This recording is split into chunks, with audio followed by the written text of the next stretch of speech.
Per què crec que és important que reobriguem el Teatre del Raval? Perquè crec que és important tindre algun referent cultural en Gandia, que a hores d'ara no hi ha activitats culturals que toquen.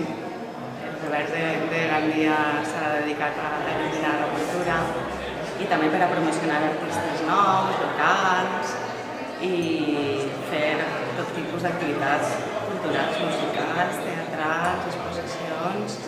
Crec que és important obrir, que la gent conega els seus artistes i la cultura.